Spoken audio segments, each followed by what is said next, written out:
Ladies and gentlemen, my friends, listen to me today. There are no accidents with God. There are no wasted moments, no meaningless struggles.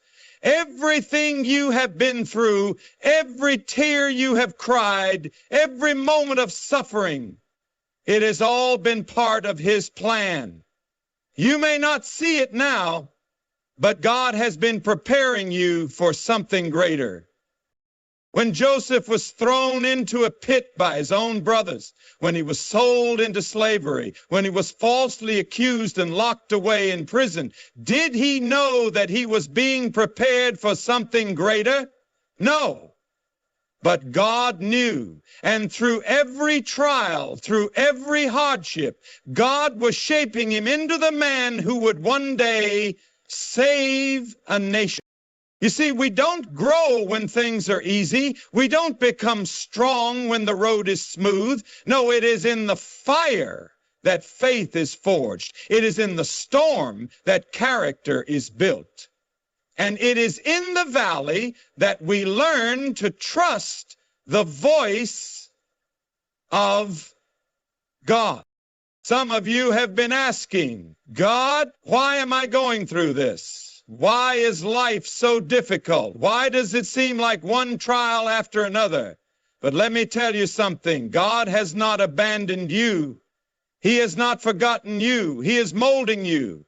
He is shaping you into the person He has called you to be. Do you think David was ready to be king when he was just a shepherd boy? No, he had to fight lions, he had to fight bears, he had to be tested in the wilderness before he could ever step into his destiny.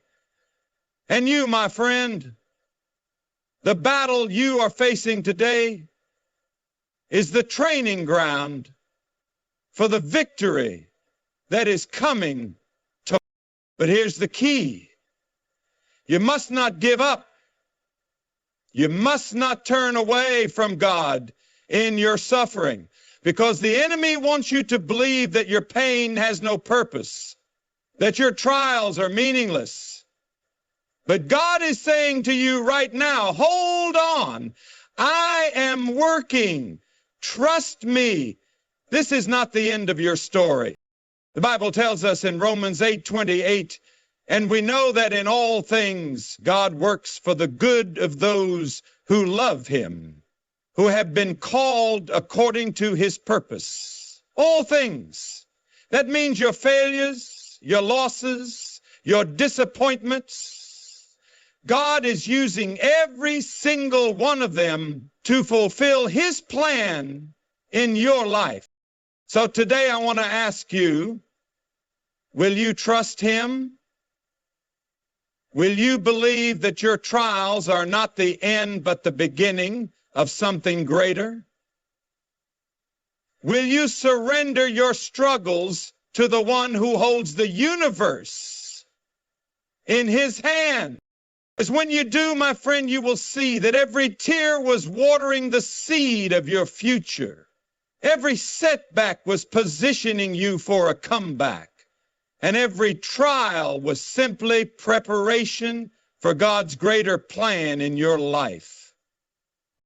Trials are an inevitable part of life. No one escapes hardship. No one walks through this world without facing challenges, setbacks, and disappointments. But what if I told you that your trials are not just random occurrences? What if I told you that they have a purpose, a divine purpose? The struggles you face, the pain you endure, the battles that seem endless, these are not meant to destroy you. They are meant to shape you.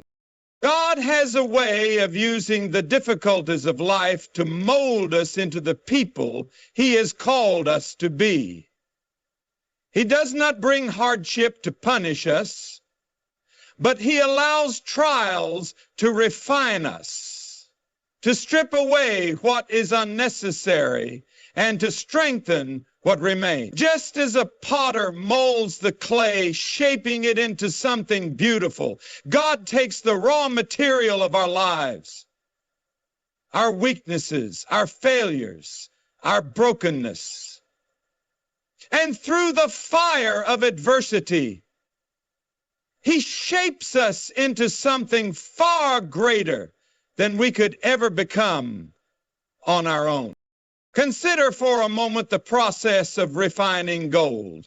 Gold in its natural state is filled with impurities. It is valuable, yes, but it is not yet at its purest form.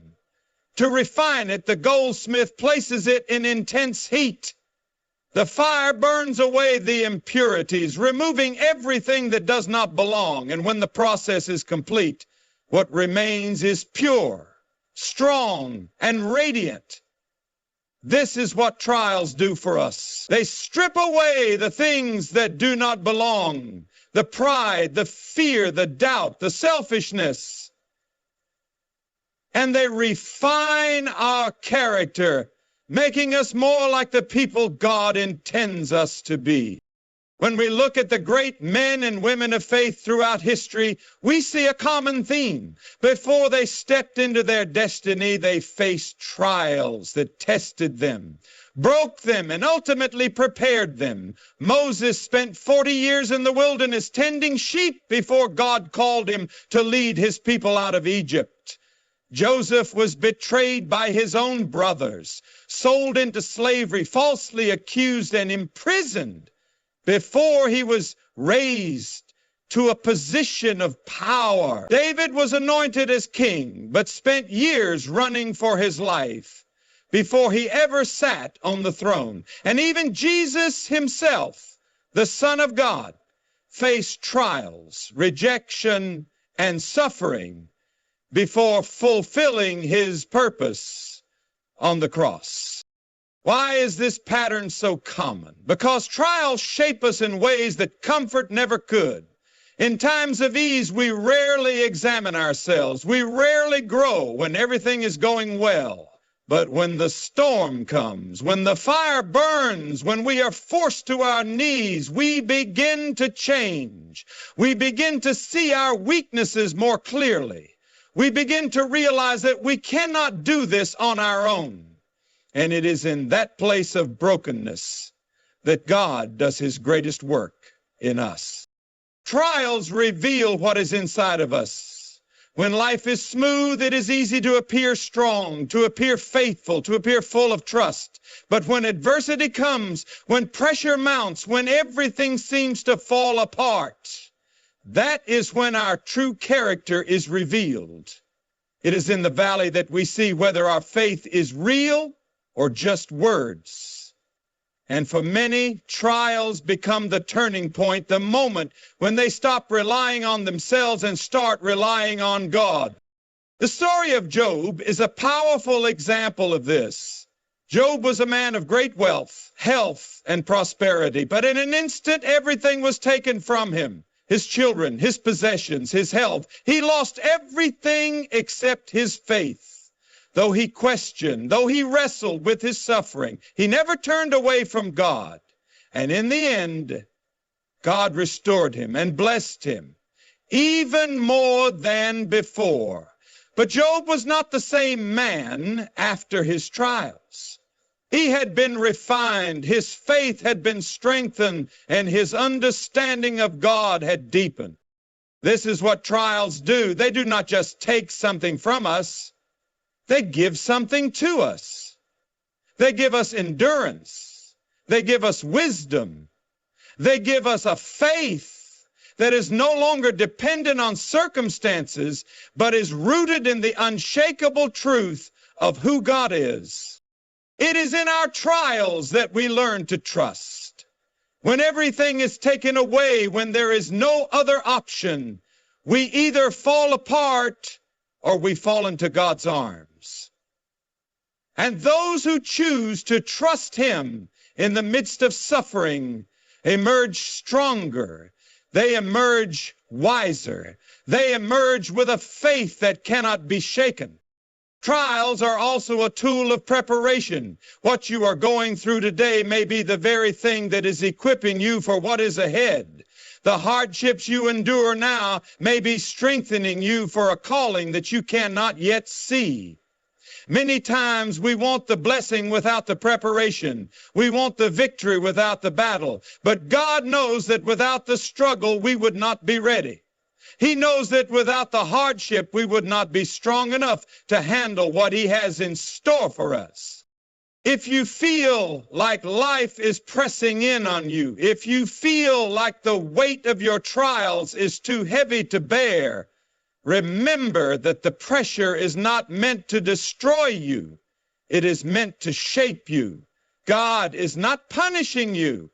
He is preparing you. He is stripping away what does not belong, strengthening what remains, and molding you into the person He has called you to be. Faith is not proven in times of ease, nor is it built when everything is going according to plan. Faith is strengthened in the fire, in the trials, in the moments of uncertainty when all seems lost. It is in those moments of testing that we discover whether our faith is genuine, whether it is rooted in God or merely in the comfort of our circumstances. Fire has a refining effect. It purifies, it strengthens, it removes impurities. Just as gold is tested in the fire to burn away anything that does not belong, so too is faith tested through trials. A faith that is never tested is a faith that has never truly been proven. It is one thing to say that we trust God when life is comfortable, when there is no opposition, when everything is falling into place. But it is an entirely different thing to trust Him when the storm is raging, when the answers do not come, when prayers seem to go unanswered. Throughout history, those who have walked most closely with God have gone through seasons of fire. Seasons where everything around them seemed to fall apart, where they had no choice but to hold on to God with everything they had. Abraham was told to leave everything he knew and go to a land he had never seen. He was tested when God commanded him to sacrifice his son, Isaac, the very son that had been promised to him. It was not in Abraham's moments of comfort that his faith grew, but in the times of testing. Moses was called to stand before Pharaoh, the most powerful ruler of his time, with nothing but a staff and the word of God. He had to believe that God would make a way where there was no way, that God would part the waters when they were trapped, that God would provide food in the wilderness when there was none. Every step required faith, and that faith was forged in the trials he endured. Shadrach, Meshach, and Abednego stood before the fiery furnace because they refused to bow to an earthly king. Their faith was not in whether God would save them, but in God Himself. They declared, "Our God is able to save us, but even if He does not, we will not bow." That is the kind of faith that is only built in the fire. A faith that does not waver based on the outcome, a faith that stands firm regardless of the cost. There is something about suffering that strips away all pretense. In times of trial, we are forced to confront what we really believe. It is easy to profess faith when the bank account is full, when the family is healthy, when success is evident. But what happens when the job is lost? What happens when sickness comes? What happens when prayers seem to go unanswered? That is when faith is tested, and that is when it is either strengthened or abandoned. Job, a man described as blameless and upright, experienced loss beyond imagination. He lost his wealth, his health, and even his children. His friends told him to curse God and die. His wife told him to give up.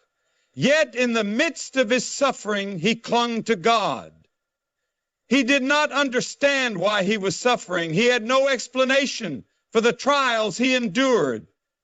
But he refused to turn away. And in the end, his faith was strengthened, not because God immediately removed his suffering, but because through it all, Job learned to trust God in a way he never had before. Trials have a way of exposing where our trust truly lies. Do we trust God, or do we trust what he gives us? Do we trust his promises, or do we only trust when life is comfortable? The Israelites, after being delivered from Egypt, had to walk through the wilderness before entering the promised land. And in that wilderness, their faith was tested. Would they trust God to provide when there was no food? Would they trust him to lead when they could not see the way? Many failed the test. Many turned back in their hearts, longing for Egypt, because they only trusted God when it was easy. Faith that is not tested cannot be trusted. If faith crumbles at the first sign of hardship, then it was never strong to begin with. The strongest faith is built not in the absence of trials, but in the midst of them. It is when we have no choice but to rely on God, when our own strength is not enough, that faith begins to take root. Paul understood this well. He was beaten, imprisoned, shipwrecked, abandoned, and yet he declared, I have learned to be content in all circumstances. That kind of faith does not come from comfort. It comes from walking through the fire and discovering that God is faithful even when everything else is taken away. Every great testimony of faith is born out of trials. Faith that has not been tested cannot truly be called faith, because faith by definition requires trust in what cannot be seen. When God takes us through the fire, it is not to destroy us, but to strengthen us. It is in those moments that we come to know him more deeply, to trust him more fully, and to stand unshaken in the face of adversity.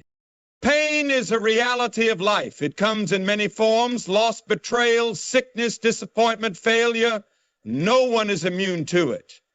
At times it can feel overwhelming, as though it will never end, as though it serves no purpose.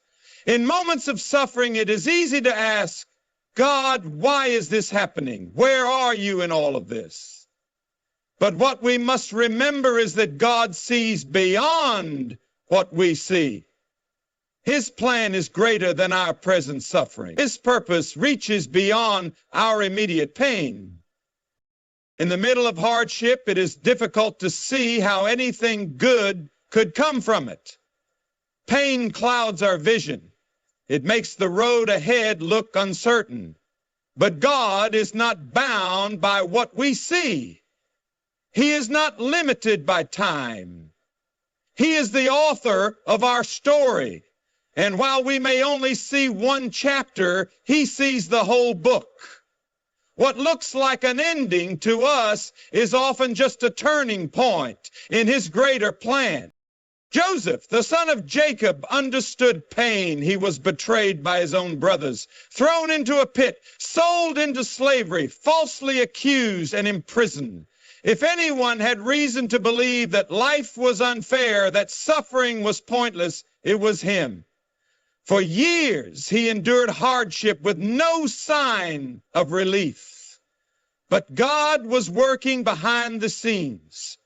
What Joseph could not see in the moment was that his suffering was preparing him for something greater. The betrayal of his brothers, the false accusations, the years of waiting, these were all part of God's plan to place him in a position of power where he would one day save his people from famine.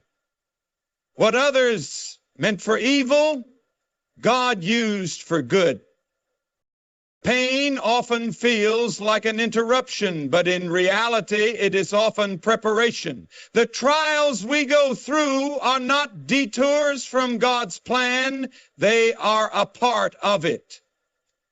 The hardships we face are not signs that God has abandoned us. They are tools He uses to shape us, to strengthen us, and to lead us to where He wants us to be.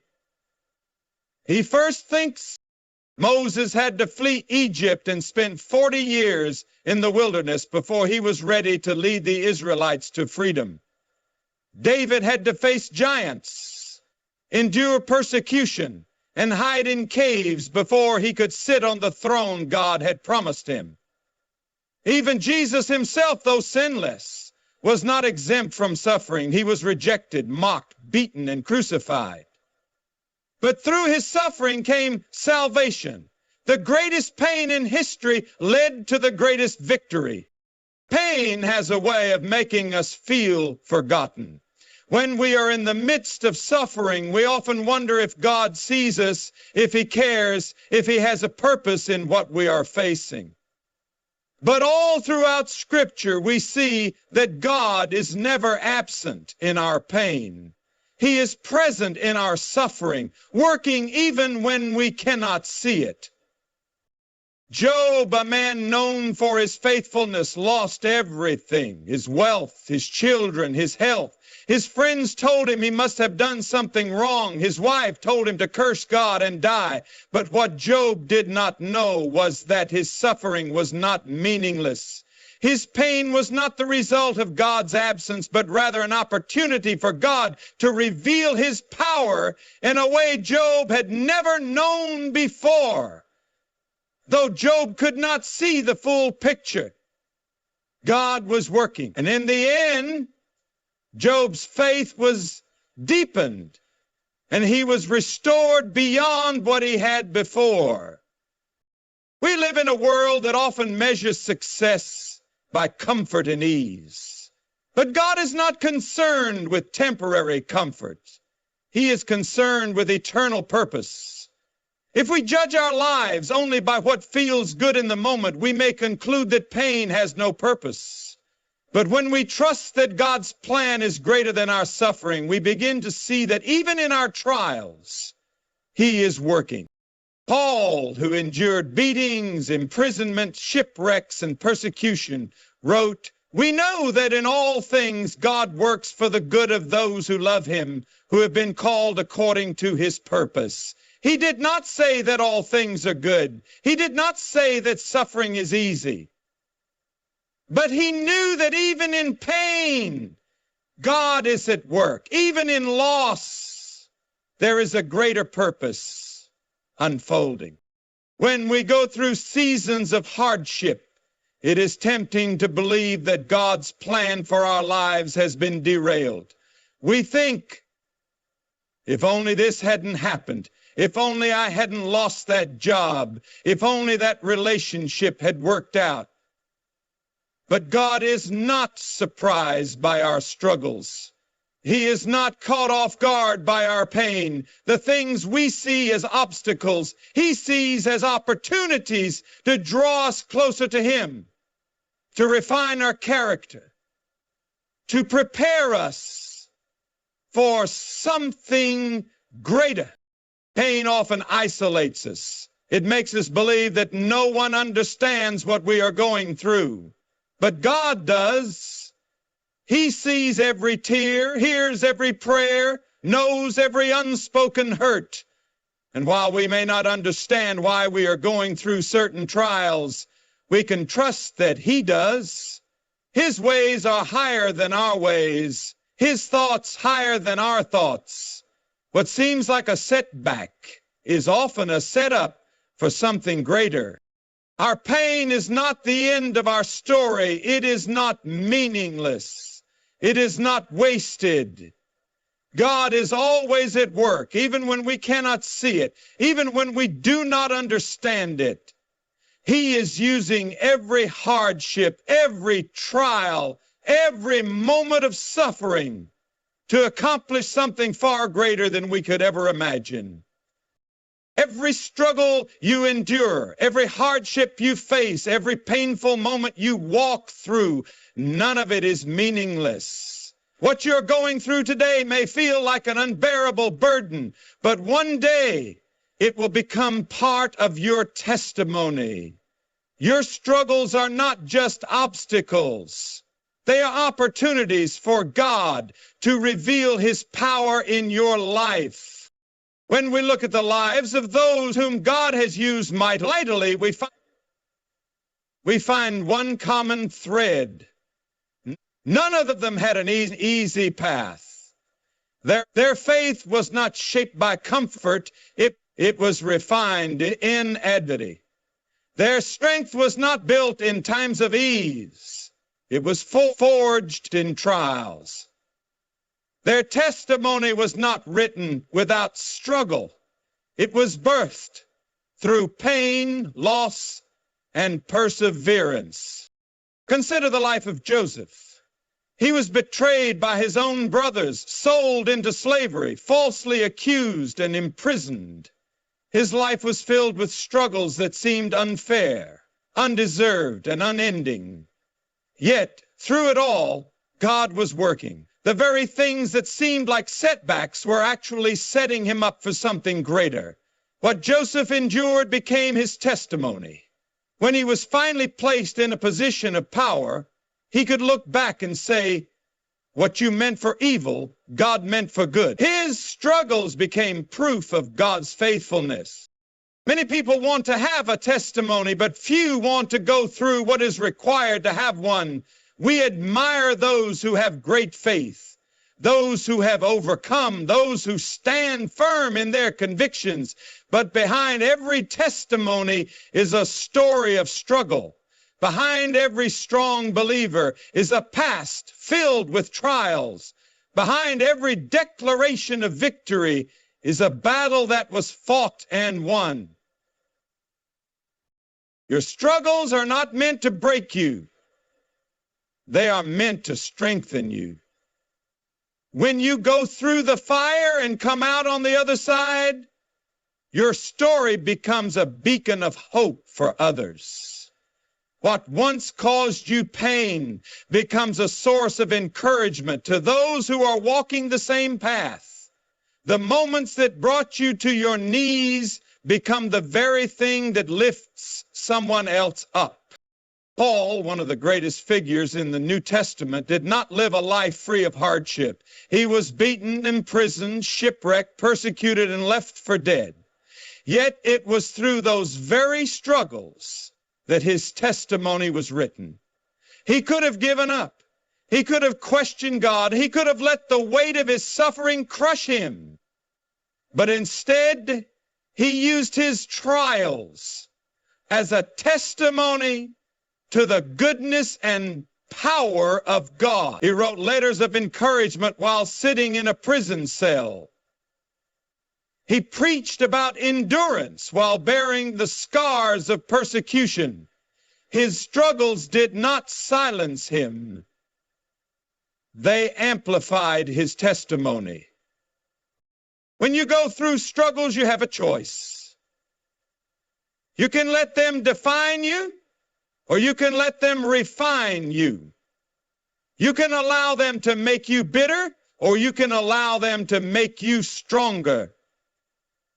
The struggles you endure today may be the very thing that someone else needs to hear tomorrow. Your pain is not just for you. Your trials are not just about you.